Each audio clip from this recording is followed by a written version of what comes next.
We're back at it again, same outfit, same day, new bike. We are checking out a very familiar one. People are pretty pumped about all the time about this bike, with very little changes previous years, but enough to make a video about. Let's check it out.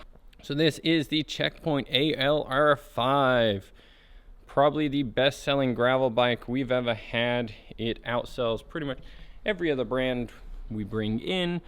It looks good, it performs well, and honestly, I kind of wish they made a lower spec because this one's up there in the price range, but it checks off every box seemingly gravel riders are looking for, which is kind of surprising. So this being the 2023 model, not much has changed. It actually has very similar paint schemes shared between the two model years. Big differences, and this was kind of a rolling change with the 2022s, but they finally committed to it, is the handlebars. They actually put on the swoop style now. They actually put on the ones which swing outwards.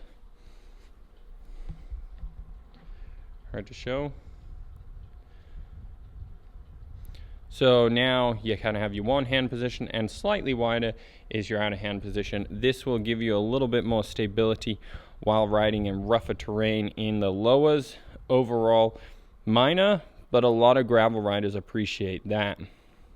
Frame wise, they didn't change anything. It's the same otherwise. It does still have an absolute ton of mounting points to it, all along the underside, all along top side, both fork. It's honestly kind of outrageous what you can get put on this bike, but some people really like loading them up, and that's why I think a cheap one should exist, because although this is a nice lightweight bike, I just don't think many people care. If you're putting 10-15 pounds of gear on it, why do you need such a lightweight bike? Why not make one with a slightly heavier part spec?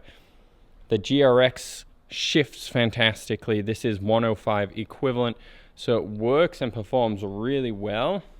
It is GRX, so they remove a lot of the plastic as much as they can so dirt and debris doesn't get stuck in it. Focus. No.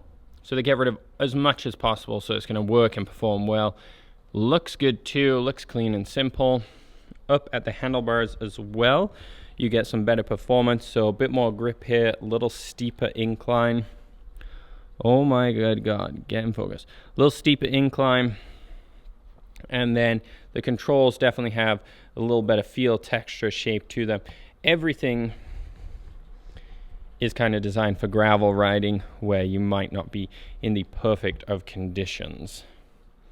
Unlike some of the higher end models, it has kind of more of a standard cable routing going directly into the frame. Seat post wise, it comes with a standard seat post, but you would be able to upgrade that to a dropper post if you wanted. Tire wise, they've gone with the classic GR1 team issue, so these are Tubeless Ready.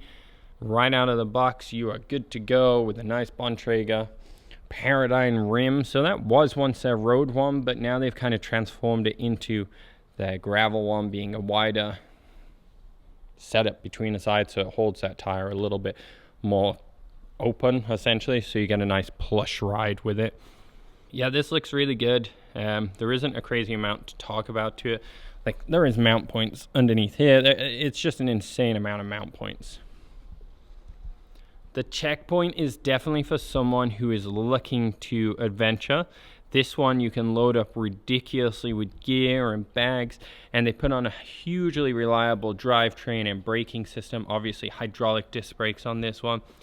And then from there, if you wanted it to be a bit more performance racy, because of all those facts, it's also there. Having a bunch of holes in it for mount points makes it more reliable when you are loading things up. They're not just going to tape onto your frame. You're actually going to be able to perform well with it. But overall,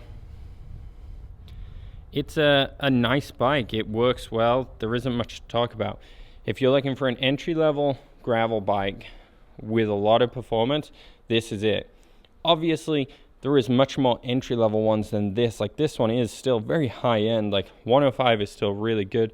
They used to have the AL series with a more basic frame, didn't come with super aggressive gravel tires to begin with, and they got rid of that. I'm not sure if that's just pandemic part shortage or if it just didn't sell well for them, it didn't make sense for them, they do have the Diamante line, which kind of fills the gap, and you can get up to a 38, I think, tire on those ones.